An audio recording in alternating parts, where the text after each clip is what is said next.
Hey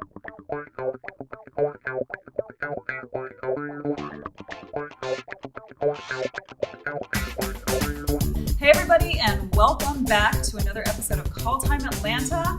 Thank you for watching this episode and joining me on yet another episode. You may have noticed if you've watched the show that I've kind of been in hiding lately. Life has gotten in the way, some very good things, but some also not as good things. So I haven't been doing episodes like I used to regularly, but I wanted to do this special episode with you because there's two very special people here with me who are working on a project. It's the play Constellations. They are the producers and stars of the show, and they've got a really interesting story to tell. And I think it's so important that we support independent theater. So I'm going to introduce who we've got here today, and then we're going to go right into the play Constellations.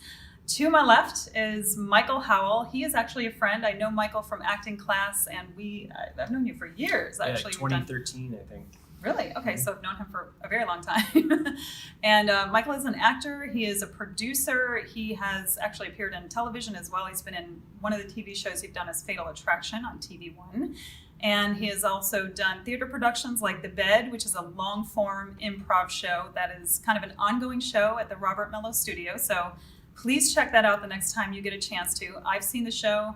It's really wonderful. It's different every time because it's all improvised. You have also been in 5 Women Wearing the Same Dress. Yes. As the only guy. I was the only guy. And one thing that really stood out to me about your background was the show that you wrote, produced, and are starring in a documentary of your own. Yeah, it's like a docudrama, and it's fully improvised. And I kind of came up with the general arc of the story, and then we just shot it and improvised our way through it and kind of let it evolve from there. But it's a feature length. It's feature length, yeah. That is a ton of, just doing a short is a ton of work. So much respect to you for doing that. Yeah, and that's premiering when? This coming year. Also, we have Kimberly Hamilton. She is one of the producers of Constellations. And Kimberly, I read your bio, and you've been dancing since you were little. That's right. And you took your first acting class at age 9. Yep. So what got you into acting? So I've always felt at home on stage since I started dancing when I was 3 years old. I just really loved performing live for people. Mm-hmm. There was some thrill, some awe that I got from it. And then when I started my first acting class, I just loved playing pretend and playing make-believe. And as a kid, it was just all fun and games. Yeah. And then as I got older and I studied acting more seriously through high school and college, I just loved the idea of touching lives in a positive way through theater, through the arts. Mm-hmm. So my passion just kind of grew from there. Great. And this is your first time producing, correct? Yes, for producing a play. Yeah. Yeah. All right. Well, welcome. Welcome to Call Time Atlanta. Thank you. Okay, so let's talk about Constellations. Can you tell me what the theme, the overall idea of the show is? Okay, so basically, it's 2 people, Marianne and Roland. Mm-hmm. Marianne's a theoretical physicist, and Roland is a beekeeper. And they're British. Mm-hmm. They live in England. And it's a multiverse view of all the different possibilities and the ways their lives could turn out and the situations that they're in with each other can turn out. Okay, so it's basically a series of different scenes that unfold in different ways. It's kind of the same scene done 2 or 3 times, but it unfolds differently in each universe, correct? Mm-hmm. Yeah, they're all slightly different variations of the same scenes. Okay. You sort of see the same scene 4 or 5 different ways, Mm-hmm. and then we move on to a new scene. Okay. So what got you interested in doing this particular show?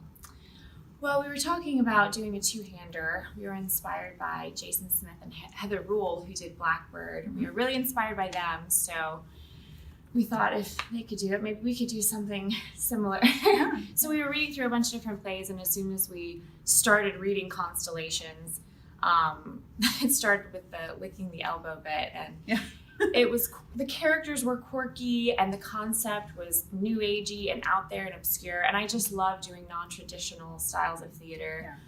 So because it was a non-linear play depicting parallel universes, that instantly grabbed my attention, and I thought it would be a challenge to play a character with glioblastoma, somebody who's losing control of their mind. I was fascinated by that, and I could totally see him playing Roland. I just thought that'd be fitting for his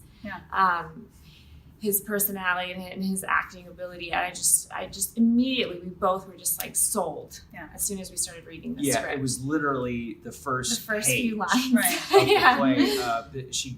Marianne's character comes up to Roland and she makes this offer of like, if you can lick your elbows, you can live forever. But no one can lick their elbows because no one can live forever. And then Roland's like, oh, okay, that's cool.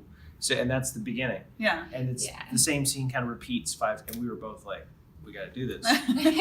Anything's possible. Right. Yeah. And people are going to be going home and licking their elbows or trying to lick their elbows. I've tried it. It's hard. I understand some people can actually do it. Wow. Yeah, some people can like dislocate their shoulders. Oh, all right. I get squeamish about things like that. So yeah, we're doing it at a yoga studio, and I did want to talk about the setting a little bit because I feel like from what you've described and what I've seen, it really adds to the audience. Almost becomes a participant in a way in the show. And sometimes that's true with bigger productions, but in a smaller setting like this, it's almost inevitable that the audience is kind of joining in. So can you talk about that experience a little bit? Yeah, one of the things we really liked about this space is the very small, intimate setting, because this play is about these intimate moments between these two characters. So we thought we wanted the audience to really feel a part and really feel connected to these characters' lives and the intimacy there. So that's one of the reasons we really like this space. Yeah. We're really connected and focused on each other the whole time, but the audience is there. It's not like You get the energy from the audience. There's I a think buzz it's in the like- room, and Yeah. it's a closed-in space, and they kind of get to go along the ride with us in a way, and I think. We wanted actors and people like that, industry people to come, but we also wanted people to come that don't normally see theater and just kind of see, wow, you can do theater you can do theater anywhere. Yeah. You can, it doesn't have to be a linear story from start to finish. It can be, this is almost like, sometimes feels like a sketch show. Kind of, because we're going back and forth so much. Right, We have to incorporating explode. all these different perspectives from all these different directors. So it does sort of feel like almost like a variety show in some ways. So let's talk about that actually for a minute, because the story is a series of, like we've said, it's different scenes, but the same scene unfolding in different ways repeatedly, and then the story moves on. But you've got different directors for each universe, right? Correct. Essentially. Yeah. So how did you delineate what universe was what, and what was the logic behind hiring different directors to do all of them? Well, the show is typically done not with multiple directors. Right. It's typically done with one person who kind of oversees the whole process of the different universes and merges and melts it together. We thought it'd be nice to give our friends an opportunity to direct who haven't directed before. So some of the directors are experienced, and some, this was their first time directing, so we thought it'd be fun to give our friends an opportunity to direct certain segments. So we had everybody read the script and kind of pick out which sections inspired them.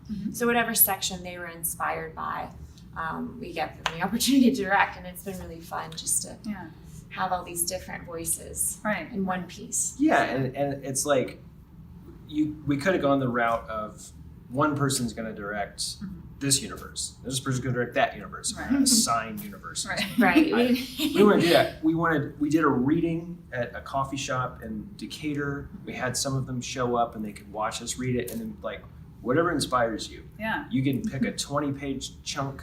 Yeah. You can pick one person we do a sign language in one part, and one person wanted the sign language. Interesting. Warren. Thank you for filming, Warren. And yeah, we just kind of let people do it, whatever they were inspired by. Yeah, that's so cool. Yeah, it almost turned into sort of different stylistic choices, different genres. Right. So if you notice, like certain parts, it feels more like a British farce, and then it feels like soap opera, exaggerated theatrical acting, and then naturalism, realism, and then there's one part where we're doing a parody where we're just making fun of ourselves, doing satire. So all these kind of different genres, all these different universes in one piece was a challenge, but really, really fun. It's like a big acting exercise. Yeah. French dialogue. Yeah. So I do acting, so I totally Yeah. understand. I get what you're saying, but I feel like as a person coming in off the street who's not familiar with acting technique or your vision, could that approach be confusing to somebody, or how has it been received to like the non-acting community, by the non-acting community, I should say? Yeah, it's been interesting to hear feedback from the non-acting community that came, and I was a little worried that it might feel a little too disjointed, because this play is going to be somewhat disjointed. It's different universes, and it's supposed to challenge minds and make you think, what is happening here? This is chaos and confusion. Right. That's kind of the whole point, that Right. the universe is chaotic and confusing. But fortunately, somehow it just kind of came together, and the two of us together kind of pulled it together. And the one theme throughout, I would say, is the one theme that pulls it together is love between these two characters. Yeah. So Yeah. we were hoping to establish this theme of love, this thread of love throughout the entire piece. And that's sort of what grounds the entire thing, is the love between these two characters. Yeah. And so far from what we've heard, that's been kind of apparent throughout. Good. Yeah, it's important for us to kind of maintain a connection throughout. Yes. Even though it's different universes, it's these two people, and the core of these two people is that they have a connection, Right. and that connection is the love is universal, and that carries through no matter what universe you're in. So it's expressed different ways, it's experienced different ways, Right. but we wanted that to always be there, Okay. and that was sort of the I guess the goal.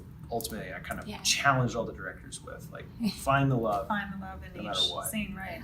Yeah, and I find that people who don't normally go to see theater, or are just kind of casual viewers of TV or film or whatever, they seem to respond the most to two people genuinely, authentically connecting and Yes. listening and just being present with each other moment to moment. Before we wrap up, tell us where people can find you online, and then also the show. It's running through the 15th, so tell us the remaining dates for the show. By the time this airs, there will be 2 more opportunities to see Constellations. So take it away. So December 14th and 15th, that's the last weekend of the show. We're actually making it a holiday theme. Lupus Kitchen will be serving holiday themed kombucha with this like slight festive flavor, peppermint, cinnamon, something like that. My friend Russell McLaughlin will be performing live music at the end of the show. It's an option to stay. He'll be doing some holiday songs and then some other original songs of his own. Nice. And then the very last night will be sort of like holiday karaoke for anyone who wants to come. So we'll do a little holiday twist in the show as well. You'll see that if you come. And really excited. You can follow the play on Instagram, Constellations Play, one word. And then Facebook, the Facebook page, Constellations Play. Yes. My personal Instagram is Kim_Ham22. If you want to follow me, and then you can talk about yours. Or My Instagram is Michael Howell 223, so you can follow me. And I have some pictures. We have pictures. We did a photo run, so we have a bunch of photos. We're all over the social media, and you can find us. We also have a promo on YouTube that you can see. On, I think it's on your page. just Google Kimberly Hamilton. Kimberly It's on Hamilton. my YouTube page. Lots of silly stuff on there. And the venue, Yes. where the play is at. Yes. Yes. Indigo Yoga Studio. It's also called Indigo Wellness if you type it in on your Google Maps. And that's in In Kirkwood. Kirkwood. Kirkwood. It's 2033 Hosea L. Williams Drive, 30317. Well, thank you guys for coming on the show and being on this special edition of Call Time Atlanta. And thank you especially for giving me some background and a lot of good material to work with. We're going to have some clips of the play that, you will have already seen in this episode. So let those be your motivation to actually come see it in person. As I was saying earlier, I think it's great to go to a large, well-established theater and see, high production value and all that stuff. That's a wonderful experience, but there's something special about seeing a play like this where it's an intimate setting. The actors have done all of the work. They've produced and they're acting in it, and they've done all the legwork, the production. So they put their blood, sweat, and tears into it. And I think it's really important to support that kind of theater. And Atlanta has such a strong theater community and you guys are adding so much value to it. So thank you for coming on. check out the play Constellations, and I will see you on the next episode. Thank you. Bye. Thank you. Thank Bye. you. Bye. See the show. Yeah, come see it.